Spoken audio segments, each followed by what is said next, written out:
So I've mentioned this a couple of times, but it's definitely going to be worth mentioning in this review. So I would say for about 95% of the reviews that I do, I go in completely blind. I don't read a synopsis, I don't watch a trailer, I sometimes only know the title or sometimes the poster. And I had seen the poster of this one and I thought it reminded me a little bit of Vampirella. So I checked out DRAKULON, a 2025 movie that is on Tubi currently. And why I say this is because sometimes I get into things that I have no idea why I would watch them otherwise. And this is the case of this one. This is written and directed by Chris Alexander, and I'm honestly at a loss how to actually review this movie. Why, might you ask? Let me tell you the story. It focuses on this woman that is a struggling artist, and she seems to be having sort of visions of some type of vampiric sort of style woman that you know is being a source of inspiration, but maybe she's bitten off more than she can chew.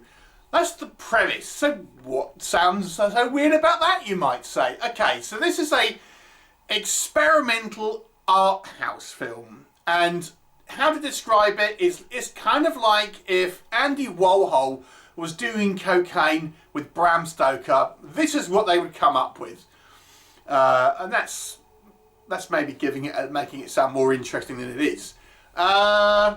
Okay, so this is a 40-minute film, so it's not a long film.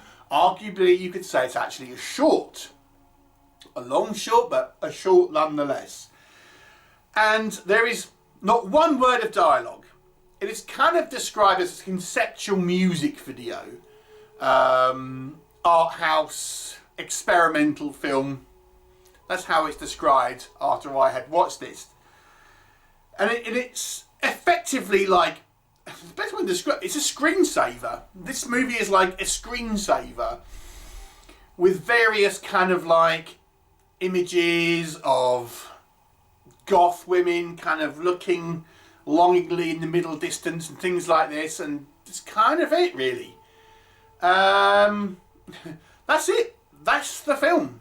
You know, there's a little bit of like, oh my god, there's a dead body in the bath or something, and just like, so you know, how to review this one. So this is I don't know who this is made for, to be honest.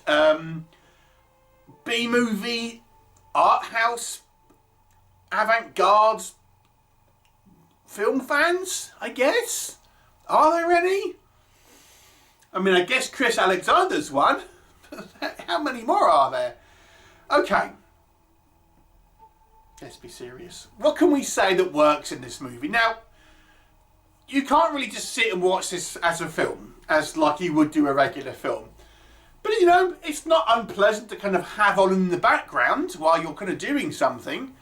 If you want to kind of like fiddle, just lay in bed and fiddle with your phone and kind of have that on in the background and kind of like, you know, occasionally glance at it and what's going, you know, it's got this kind of constant kind of easy listening kind of soundtrack on it that's just kind of like humming away. It's quite sort of pleasant.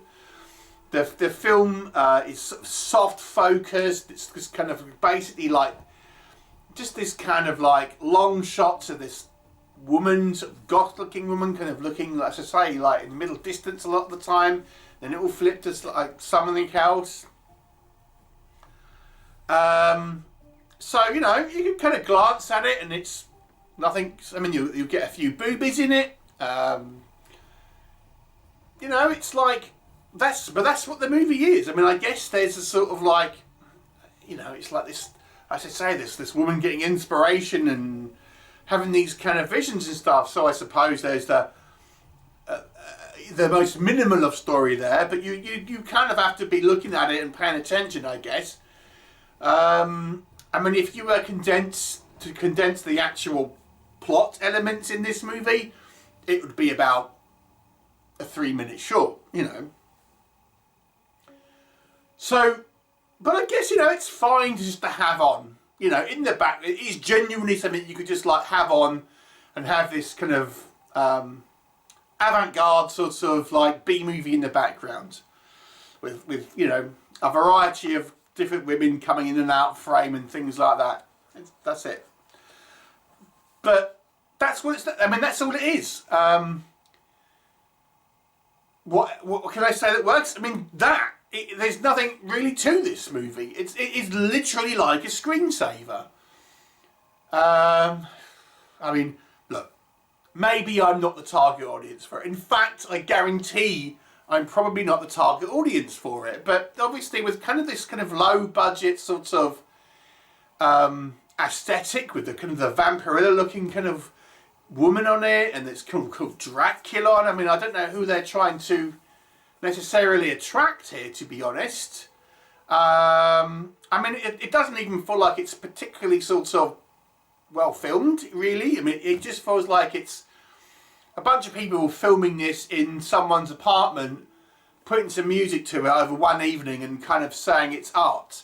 And here's the thing with art. I mean, like, 99% of people haven't got to like a piece of art, but it only takes one person to like, you know, a painting and buy it, and that painting's a success. Film, it has to be enjoyed by a variety of people, a mass of people, for it to be enjoyed and be considered a success. So when we have these kind of worlds coming together, it's like, well, what is it, you know? And it's definitely more of the art, to be honest, this one. So there may well be the one or two people that may think, well, do you know what? That really moved me. You know, it touched my soul. Maybe there are those people there. But they are going to be in the vast minority here. Like I said, I mean, the movie is what it is. I can't change what the movie is trying to be or what its intention is. I mean, it's clearly not meant to be anything else other than this kind of like art piece. And like I said, I went into it not knowing this. So I can't blame the movie for not being what I expected it to be. But that's being said, I've got to look at it on what it is. I mean, is this a piece of entertainment? I wasn't particularly entertained, I have to say. Thank God it's only 40 minutes, is all I can say. You know, it wasn't unpleasant to look at, but I got to be honest with you, I was kind of glad when this was over, because I thought, I couldn't, if this had been 60 minutes, I might have gone, nah. Look, it's a hard movie to kind of rate because it's really not a film in the traditional sense.